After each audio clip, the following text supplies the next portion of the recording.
Possiamo davvero dire che esistono emozioni positive ed emozioni negative? Dobbiamo forse evitare le cosiddette emozioni negative per alzare le nostre vibrazioni e viceversa? Spingere alle emozioni positive per innalzarle? Scommettiamo che con questo video riesco a darti un altro punto di vista, per cui forse alla fine riuscirai a non chiamare più le emozioni come positive e negative, ma a vedere che tutte, ma veramente proprio tutte, quando applicate in un contesto di intelligenza emozionale, possono dare veramente un'indicazione per arrivare a conoscere te stessa e te stesso. E cosa c'è di più spirituale che non partire da un'approfondita conoscenza dei propri temi e di chi si è? Resta con me, lo vediamo tra poco.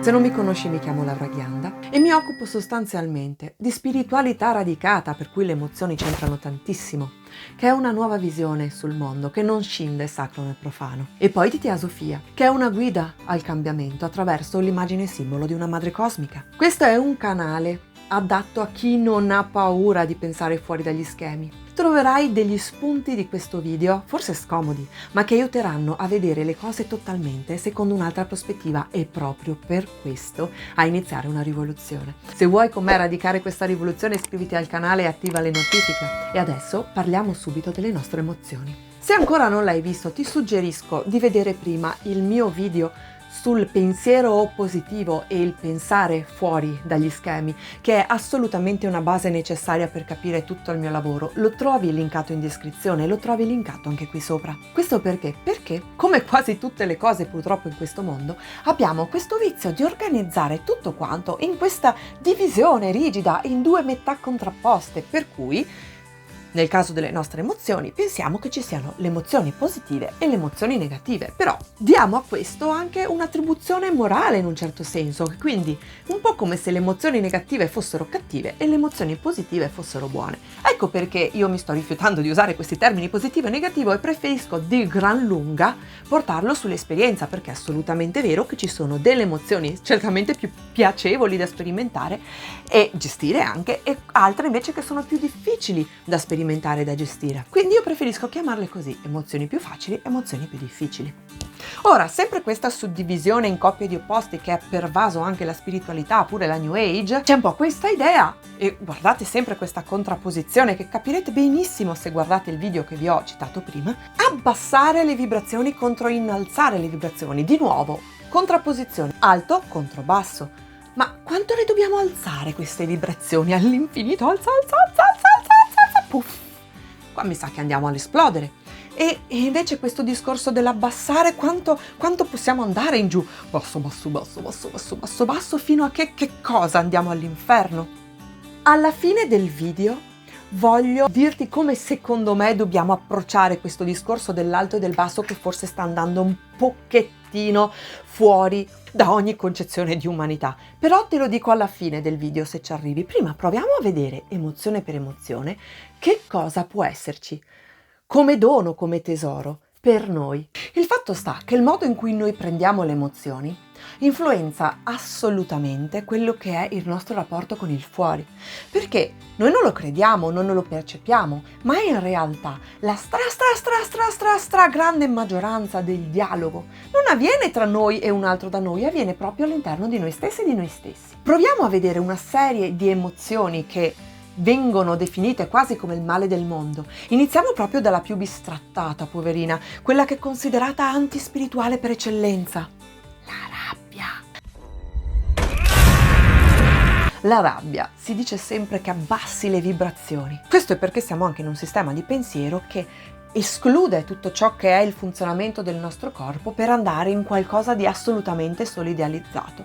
Noi invece partiamo dai principi della spiritualità radicata, che puoi trovare nei video che ti linko in descrizione e qui sopra, dove invece l'idea è che siamo arrivati a questo prodotto di evoluzione, di intelligenza evolutiva in questo modo per qualche motivo, e quindi tutti i nostri strumenti, invece di tagliarli, suddividerli, andrebbero capiti per poi con intelligenza usati e indirizzati proprio a fin di bene. E l'idea è che noi ci sviluppiamo e quindi evolviamo tanto più in maniera equilibrata quanto più sappiamo usarli questi nostri strumenti. La rabbia è uno di questi strumenti. Attenzione ora, la rabbia non è sinonimo del modo in cui esprimo la rabbia. C'è uno spazio tra queste due dimensioni. Provo rabbia, quindi provo quello che il mio corpo mette in moto e associo alla rabbia, quindi l'accelerazione del battito cardiaco, il diventare rosso, il sentire l'adrenalina e il modo in cui poi manifesto questa rabbia. Tanto del caos e dell'incomprensione della nostra povera rabbia viene esattamente dalla ragione che noi stiamo facendo una confusione tra queste due parti. Quindi se tu associ la rabbia all'esplosione e alla distruzione automatica, questo significa che non stai approcciando la rabbia con intelligenza emozionale. E quindi stiamo spiritualizzando una ferita? Sì, spiritualizzazione della ferita. La rabbia è un'emozione che attiva. Attiva cosa vuol dire? Che mette in moto la nostra energia psicofisica, ci sentiamo questo esubero, ok? Non ti sarà difficile sentire richiamare un ricordo che ti porta a questo. Attenzione! Che cosa ci sta suggerendo la rabbia? Che dobbiamo agire. Se noi consideriamo la rabbia un'emozione da censurare, cosa succede? Possiamo impedirci di provare rabbia? No, signore e signori, perché è qualcosa di umano che scatta in automatico, ma succederà che non la riconosciamo e che non la sappiamo indirizzare. Ecco come ribaltiamo la prospettiva, altro che innalzare e abbassare le vibrazioni, stiamo facendo bypass spirituale, ci stiamo forzando in una positività tossica si chiama, rinunciando a capire una parte di noi. Ma come sarebbe che la rabbia può mostrare una parte di noi? Ah, tesoro e tesora mia, la rabbia è fenomenale a mostrare delle parti di noi. Perché? Perché ci sta parlando di un senso di ingiustizia.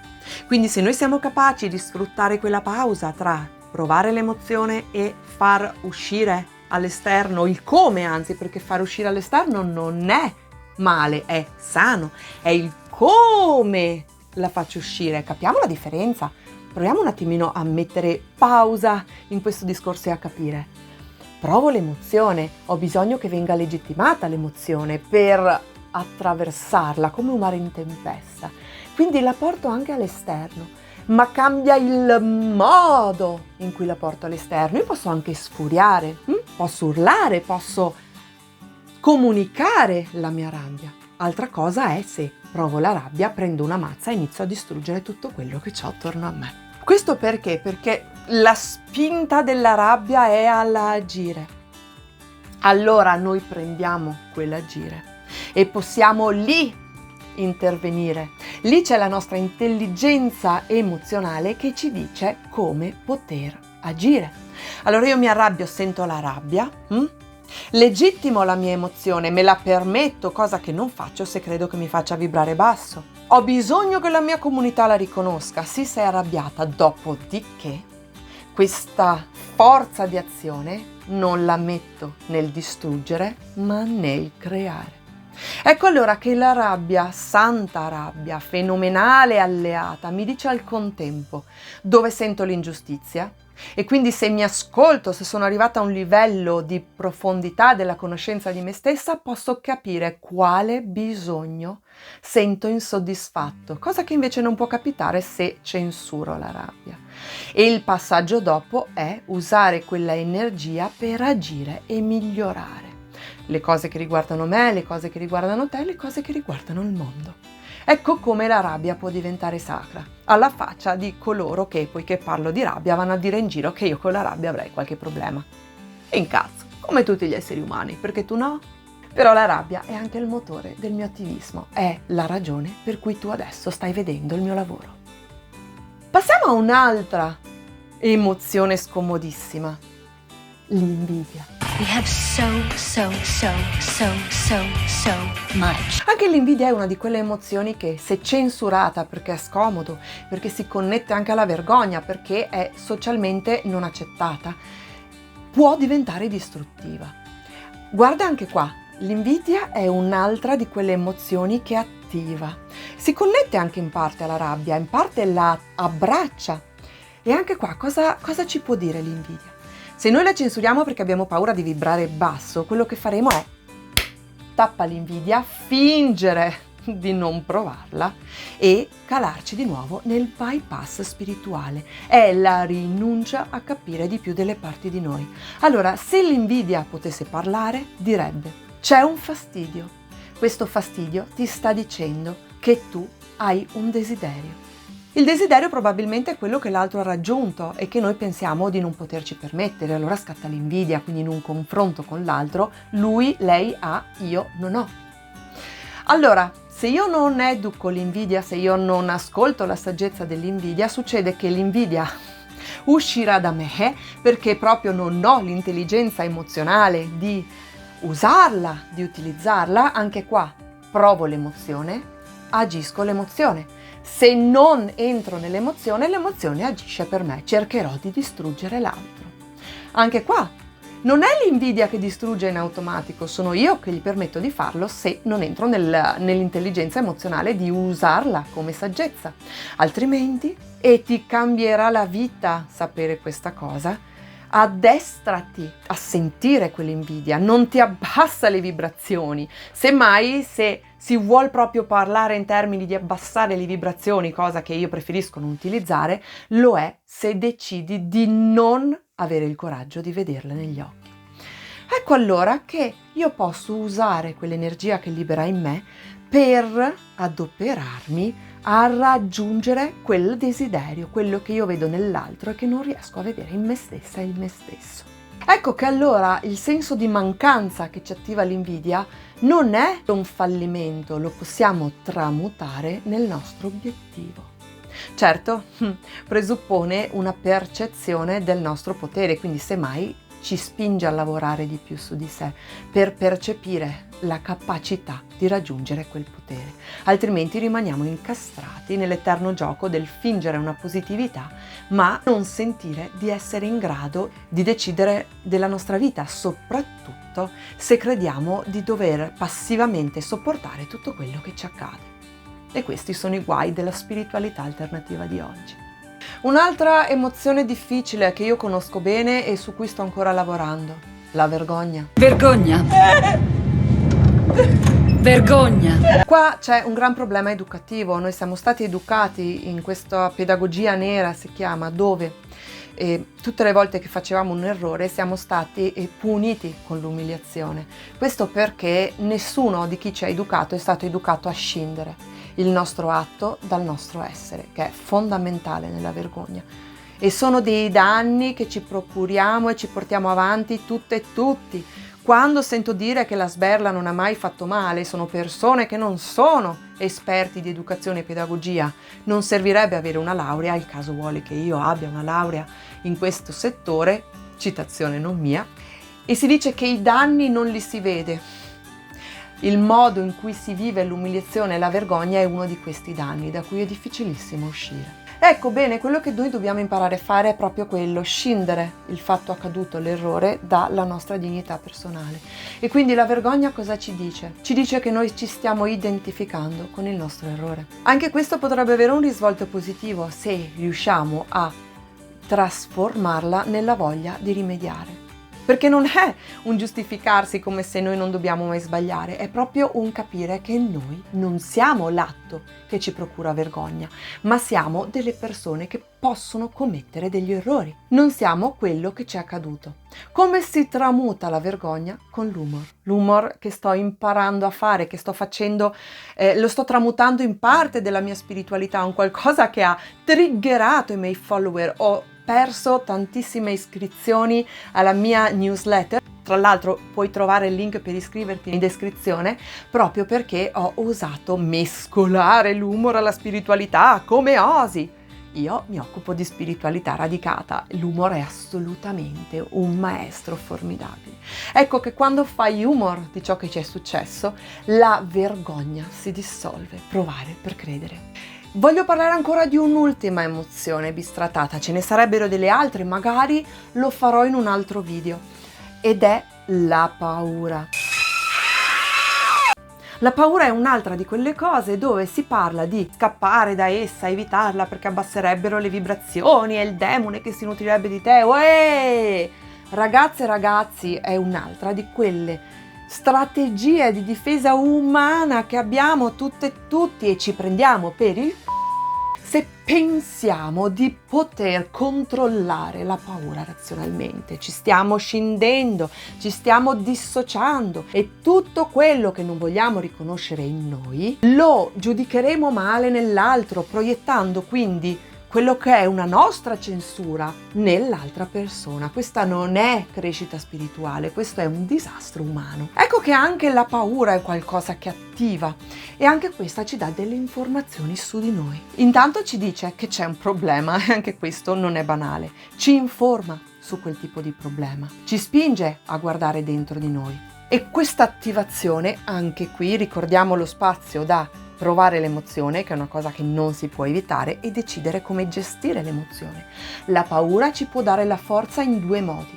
Capire se da una parte è un problema che posso risolvere, posso o non posso, non tutto dipende da noi. Se non posso risolvere, la paura ci dà la forza necessaria di fuggire, allontanarci da una situazione che può anche essere difficile. E quindi ti avevo promesso alla fine del video questa cosa delle vibrazioni, possiamo innalzarle. L'idea un po' è che se più le innalziamo e più faremo il salto e ci evolveremo in qualcos'altro. Un attimo. Cosa succede a una pentola a pressione se alzi la pressione, la alzi senza che questa possa salvolare? Esplode. Noi non siamo fatti per innalzarci all'infinito e chi dice questo sta mentendo. Noi siamo fatti di luce e ombra, noi siamo fatti di alti e bassi. Un pochettino noi siamo fatti così. Abbiamo un range, ciascuno di noi ha il proprio range. Noi possiamo salire, ma siamo fatti per salire fino a un certo punto. Ci sono dei momenti in cui invece scenderemo. E noi siamo tutto questo nostro range e dobbiamo conoscere tutta questa parte di noi. Non è possibile salire all'infinito ed evitare questo, perché il dispiegarsi della nostra esistenza è ondulatorio. Certo, ci saranno dei periodi in cui l'onda sarà più lenta, altri in cui sarà media, altri in cui sarà più veloce, a volte andremo più su, altre volte andremo più giù, non sarà nemmeno sempre regolare così, certe volte avrà dei picchi, a volte sarà più alta, a volte sarà più bassa. Ma a noi è questo quello a cui dobbiamo puntare. Non si può vivere di tetti e evitare i pavimenti, non si può vivere di alto ed evitare il basso. Riprendiamoci una spiritualità umana, una spiritualità radicata, una spiritualità che permetta di comprendere, affinare, utilizzare tutti gli strumenti che ci ha dato l'intelligenza evolutiva, senza bisogno di dividerli in positivi e negativi, in buoni e cattivi. Anche perché se questo facciamo con noi stessi, non saremo in grado di accogliere l'umanità dell'altro o dell'altra. Scrivimi nei commenti una frase che ti è stata detta e che puoi associare a questo video, per esempio, se eri arrabbiata o arrabbiato e non potevi, non dovevi provare rabbia, se eri triste e ti è stato chiesto di smetterla di provare tristezza come se fosse qualcosa che si fa a schiocco di dita o qualche altra cosa. Oppure chiedimi nei commenti quale tipo di emozione vorresti che io analizzassi con uno dei video. Condividi questo video con chi credi abbia bisogno di vederlo in tutti i canali che vuoi, sui social, su Telegram, su WhatsApp e vediamo di radicare questa rivoluzione insieme. A presto!